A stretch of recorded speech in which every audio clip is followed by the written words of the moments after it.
to another edition of Conversations with CASA. My name is Vicki Spriggs. I'm your host and CEO of Texas CASA. My guest today is the fatherhood specialist at the Department of Family and Protective Services.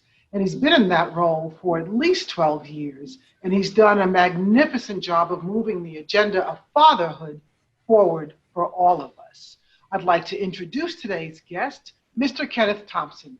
Hi, Kenneth. Hey. Hello. How are you, Vicki? How are you doing? I'm doing really, really well. You are always like sunshine. So you always spread such positive energy.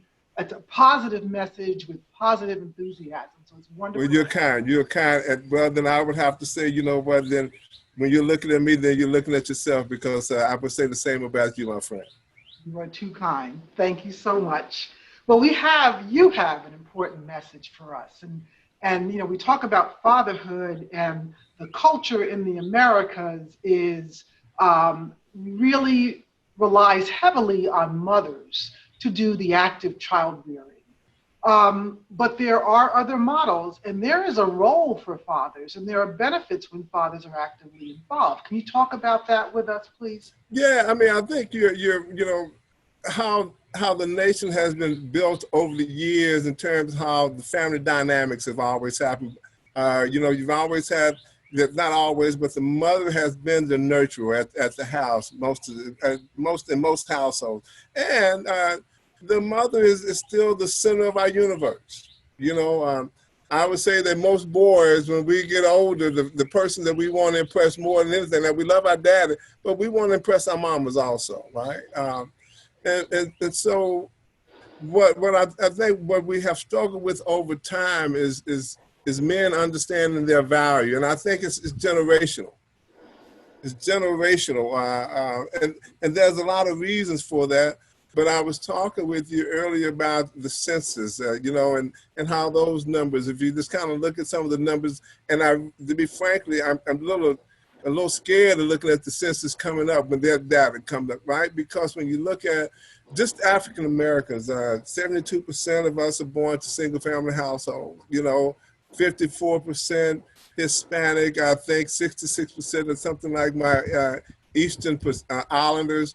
And so America, we have a fatherhood issue, and it's not a black or white issue, right? It's not, it is a father understand their value issue also. And then even when we look at those numbers, Vicki, we have to also be mindful that, families, the formation of families are different today. Back in my day, we used to call it shacking up. Today we call it cohabitation. And so the rules of the language of things have changed also. But one thing have not changed, and that is the value of a healthy father in his relationship with the child. And it starts, it should start before birth. It should start when the mother is pregnant. I mean, and when you can get him involved that early and him understanding his value, children just tend to do better in all aspects of life, in terms of their relationships, in terms of their attainment, in terms of their social adjustment. And so he has this influence, and it has nothing to do with his money. It has nothing to do with his wealth. It has everything to do with this thing that I'm trying to get them to relate to, is time. And it's because if I can get him to understand his time and his value, how those things interact with each other, then I think that's a switch. I like to say that sometimes we have to turn on. And in this arena, sometimes we have to turn on switches, and then sometimes we have to turn some off. Can I interrupt there? Because I think you're absolutely right. And I think that I wrote down something you said: fathers need to understand their value, and society needs to understand their value. Because right now it's backwards. Right now there's this stigma of the working dad. There must be something deficient. I mean, the father who actually stays home and either works and raises the child, or the father who actively says no to his friends to say yes to his child. that there's something wrong with that guy, or that guy, there's just something, he's not a man. And it's like, no, it's backwards. But do you Right. want to talk about that? No, and I think that's one of those dynamics that I think that those dual paths that men have to deal with, right?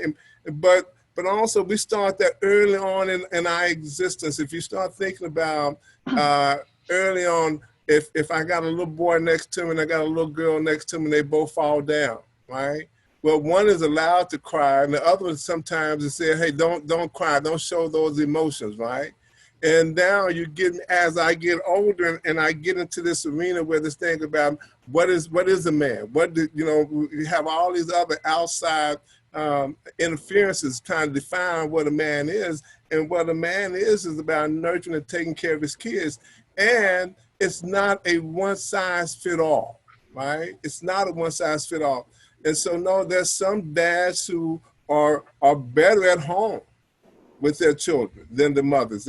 And I think what society has to continue to evolve and recognize is that hey, that role continues to be modified. But if that role, as long as it's been modified and there's nurturing component with that, it's okay. It's okay. And I think we have to stop making those men feel like they're less of a man because they stay at home and they nurture their children. And I'll say this, is that one of the things that I think we have to make sure that we have the conversation about, Vic, is that, we talk about trauma, but men are the only ones that really can't rely on. I mean, trauma can't be something that we acknowledge. My children and the women can have trauma, but men have trauma also. And many times go back to that birth rate. If I've not had someone role modeling what a good father is to me, if I've not had someone talk to me about nurturing, if not let someone see, taking the back seat intentionally, right, to help cultivate, a new reality about what father and family is all about, then it may take me a little while to get to that point, particularly when I have all these other outside interferences that I'm dealing with on a regular basis. Absolutely. And one of those interferences, of course, is just how, again, that stereotype of what is a man, right? So it's exciting that DFPS has actually had you in this position for 12 years and that they are actively working to engage fathers more. Can you talk about the DFPS initiative, what they're doing, what you're doing? Well, I mean, I think the thing that we try to focus on when we think about fathers is that trying to reach out to that paternal side of the family and get them involved as early as possible. When you think about the support systems, right? Well, most of the time, my support systems is going to probably be my mother, right? And so how do we get those support systems in place? But then also, how do we reach out and try to get fathers, if not fathers, their paternal kin at all of these meetings, whether it's a family team meeting, family group meeting, where we can actually hear that father's voice around what they think is best for their children. And then also another thing that we have done that I'm very proud of is reaching out to that formerly incarcerated community, right? And that's always been a challenge. And I'm thankful because what the agency has done with that is they have allowed me to actually network with a few formerly incarcerated men around the state. And when we're having in-person presentations, the conversations, I get a chance to take a real person to the meeting, someone who's been in the system for 15 to 20 years and can talk about their ups and downs, the struggles that they're having around relationships, around fathering, around how sometimes the conversation that's needed and how that conversation is needed to connect to them with caseworkers. So I think that, and then I think also, again, collecting data is one of the things I think is benefiting the agency. And I think it's pushing us up even further in terms of recognizing that we must have a clear methodology of when we're having these team meetings, group meetings, to try to make sure we have a paternal perspective there also about the child. Super. Um, Thank you for that. And as well, I should ask, what are the resources that DFPS brings to you that you are able to make available to the community when you're talking to them, when you're talking to fathers and mothers, to bringing in Oh fathers? yeah, and I will say this, and I'm glad you mentioned it, because this is the thing about it, is that we cannot have this conversation about father without thinking about the mother, particularly the mother of that child, because again, that mother depends on her relationship that she had with him or with other men. Well, it could be the gateway or the gatekeeper to that relationship, right? And so one of the things that we do in terms of resources, and one of the things that we struggle with as a state, is finding consistent resources around the state for fathers. And so what we try to do is find nonprofits, and then also we have the prevention, early intervention group also that's out there doing some work also, and trying to create partners, strategic partners within some communities. And where we find those communities and those partners in those communities, we try to make sure that we route our caseworkers to them, let them know, hey, when you are having a difficult time, perhaps dealing with the father, perhaps reach out to one of those entities. But also, one of the things that I'm pushing hard for also is for us as an agency, Vicki, is to use the bandwidth within the agency, the men within the agency. You know, most departments have a male or two within those units. And so if you're having a difficult time dealing with or contacting a man, right, then perhaps have that male, see if that male, get a male perspective also. Because, you know, like I think sometimes men and women, we process information differently. And so if this guy's got this shield up, and he's got this shield about systems, well, sometimes the lady's voice, as nice as she is, as well intended as she is, she may not be able to lower that shield, right? And now when I get a chance, I kind of lower that shield and I tell them which way they still have to go back to their caseworker. But I think also providing a conduit, a pathway for that to also, and then also one of the things that we've gotten much better at is listening and asking the question, ask him what works for him. And then part of this thing that I try to reinforce with workers also, when you're working with a father and you have a case plan for him, well, if you have a case plan for him and he's not written anything in that case plan, it is your case plan for him. If you can get him to write something in that plan, see, then you can hold him to accountable for something he's done. But also, the other thing about that, Vicki, when you get me to write something in that plan, you get some insight into who I am. Can I put a sentence together? Maybe part of my hesitancy to be engaged is because I don't know how to get engaged. And see, and then also go back to the word trauma. And then I, as this man, I don't want to show you my fallacies. And so therefore, but there's ways to get around that. So when you get me to write something, there may be other things that you say, oh, now, Mr. Thompson, maybe you want to try this literacy class, you know, and put it in the way, and then also and then one of the most important things I think we can do, and we can have this, expect something of me. Expect something of me, right? Because too often what happens in many of these cases, well, if you go in and you have your biases already against me, I can discern that. And if I have been in these systems and I've lived long enough, then you have turned me off already. So expect something of me, but also treat me as more than a case. I am more than a case. I'm a complete person. Boy, you said a mouthful right there. My goodness. Yeah. Yes, and yes. I guess one thing it's the objective expectation, not the punitive expectation, right? That's Right. that when you come in with a presumption of this is a no good absentee failure of a father and you come in with that attitude, you're going to lose them from the start. But if you are really listening, if you're actively listening and engaging, and doing, like you said, well, you tell me what the expectation is. Go ahead and write it out, and I'll work on this while you write that out.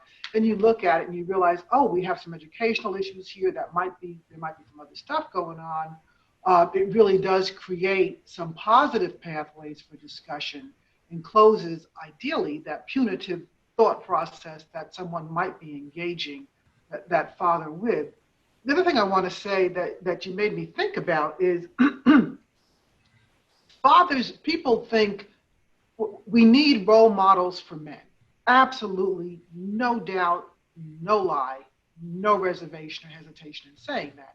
Young boys need men for positive role models, but young girls need to understand what a positive relationship with a man is too, and that comes from a healthy relationship with dad. Whoever's filling 100. 100. In fact, when I love when I give these conversations, because I tell fathers who have daughters how jealous I am of them, right? And I tell them, I say that your daughter is the one to be the one to fall in love. She should fall in love with you first. And I think sometimes when men hear that, some are taken back about it, but some understand it, right? I said, because you should be role model to her how someone should be treating her. Exactly. And I think that's one of those conversations, Vicki, that I talk about when we're having these conversations, that you have to turn that switch on. I mean, he may have never even thought about it in that way, right? But you have to turn that switch on. That, hey, yeah, you know what are you teaching your daughter through your actions? I mean, if you're an abusive dad, what are you teaching your daughter? And so, but I'll tell you, the reason why I think those things have to be mentioned, because I think too often one can go through life and never ever really connect those things. They get close, but sometimes it is the conversation you have to either connect them or turn those switches on about their value. And I think, and just think about this. What do we do when we value something? You know, we tend to take care of it. Right? I mean, and it's not that these men don't value themselves and get up in the morning, brush their teeth and come in, but sometimes what we have to do is connect their value to their children, because many times, way too frequently, they may be acting out what they have learned from their father. And that means whether their father was there or not. And I tell fathers this: you leave a legacy, whether you're there or not, you know? And so, yes. Yeah. So I guess my last question is, and you really kind of touched on it before anyway, but just in case you want to expound on it, what do CASA volunteers need to know about engaging fathers, and how can they improve their outreach to fathers? You know, I think the first thing that all of us can do when we start to engage in fathers is again, remember that that's the whole person. That person that, you know, that you've, even what you've read about that person, it may be more to that individual. So I think the first thing you want to do is just level the playing field and say, hey, I'm going to treat this person as that they have done no wrong, all right? And then I think there's a series of questions that I think you want to always ask fathers, you know, and one of the questions I think that's needed all the time is to ask them, and then, but not only ask them, but try to get them to write this down again, because I think many times you got to get some stuff out of us. And that question is, what is your value as it relates to your children? Nothing else, right? And if he stumbles with that, don't be surprised, because perhaps he's never even thought about him in that way before. And so that's one of those switches you want to turn on, right? But also when you're engaging fathers, ask the fathers where they want to meet at. Right, and ask them also ask them, are there conversations, there topics that you want to discuss that you've not discussed before? Get his viewpoint, and then, but I think also make sure when you're working with him, ask them open-ended questions, but also give him something to do. That's what I'd say. Also give him one of the things that we have tried that's been kind of fascinating And it's always wonderful when I get these results. But I have caseworkers having dads to grow a plant, to grow something. Because if you don't know anything about nurturing, well, one of the things that you can nurture is a plant. And if he has access to his kid, hey, grow that together and talk to them about what. Also, when you're having this conversation about him and about his child, have the conversation about him in the universe, right? I mean, because it's not a one-dimensional aspect of who this person is, right? And so you want to expand them, having them start to think, provide some new pathways of thinking about things. And so you give them some things to do. I was a kite flyer, you know, and what's really amazing about that, Vicki, is that my son and I, when we don't talk about the kites that we got up. We talk about the ones that we couldn't get up, you know. But then also ask your workers to do this with fathers when they're working with. They have the cell phone that they work with. Most of us have the cell phone. Tell them to create their own memories with their cell phone. Tell them part of that working with their father, say, hey, make a video of you and if you have access to your kid, make a video of you and your kid. Talk to them about creating memories. And then also, I would say finally, invoke another vocabulary to them, right? Perhaps ask them these things about, and I try to do a couple of things around the power. I asked them about this thing called legacy. What does that mean to them? What does that mean to them? I don't define it, because if someone would have asked me about that question, I probably wouldn't have an answer for them, right? But also ask them what cycles in their lives do they want to break. And so what I'm saying, start giving them an insight to what happens. And then perhaps ask them things. If you stayed on this track, give them a picture, paint a picture for them. If you stayed on this track for you and your family, what's the outcome more likely to be? And that way he can see that, he can process, but then also let him know that, you know, when you're on this track, there's a switching mechanism.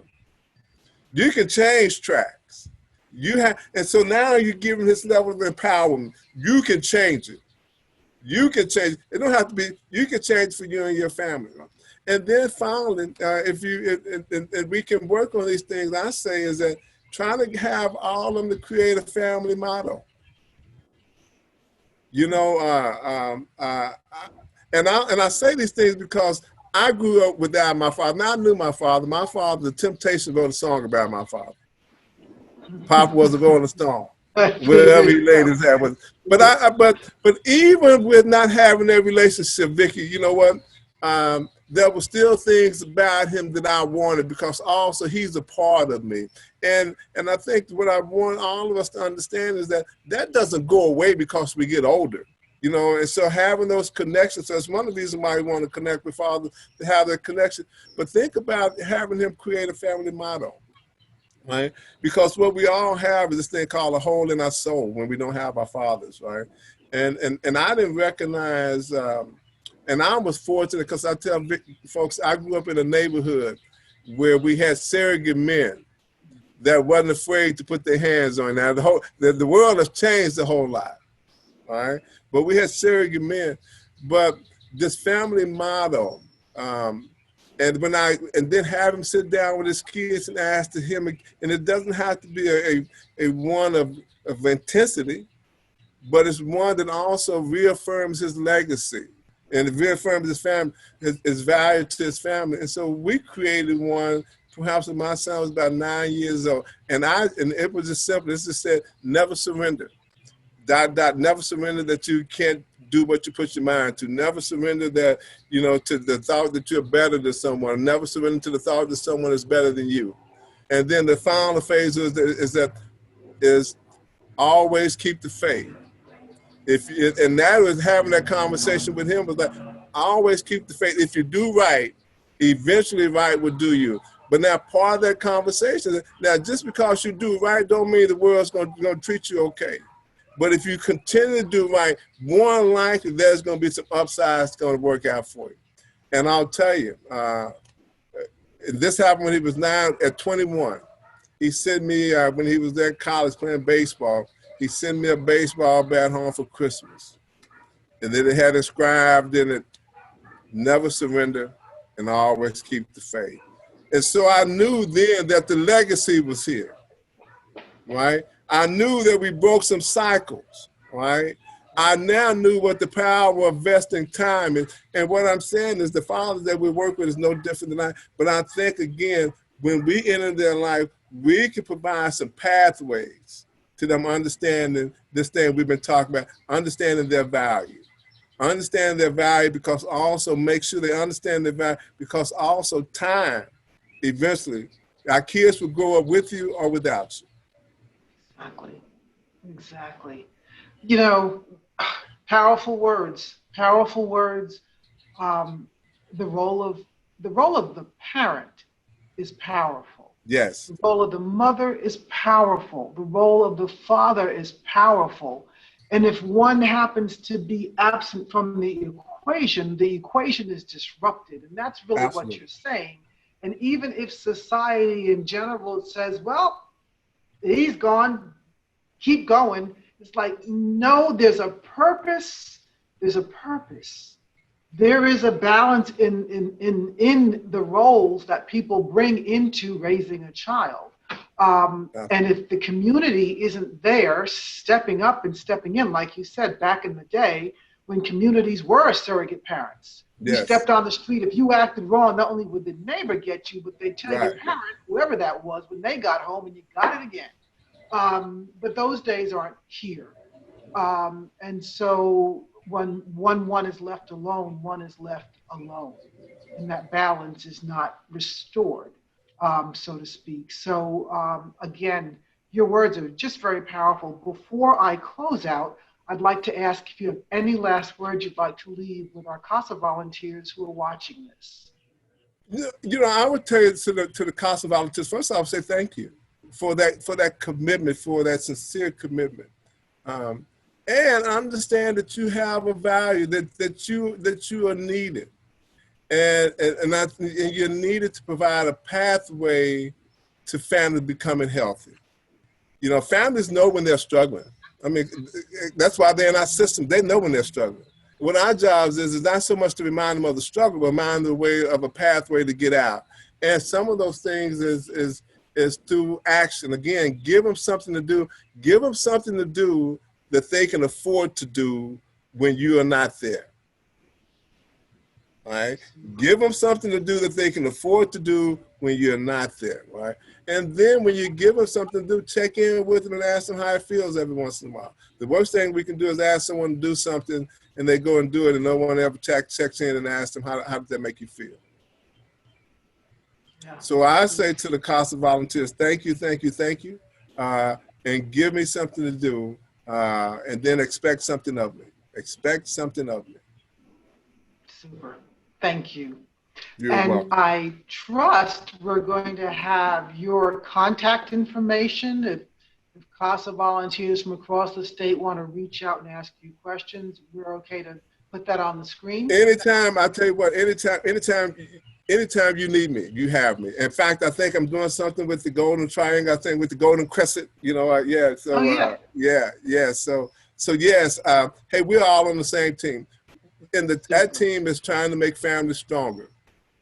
That team is about, because if we make families stronger, then I mean that our kids is going to grow up in a safer environment. Absolutely. Couldn't have said it better. Thank you, Kenneth. Thank you, ma'am. And thank you for watching this edition of Conversations with CASA. We'll see you next time.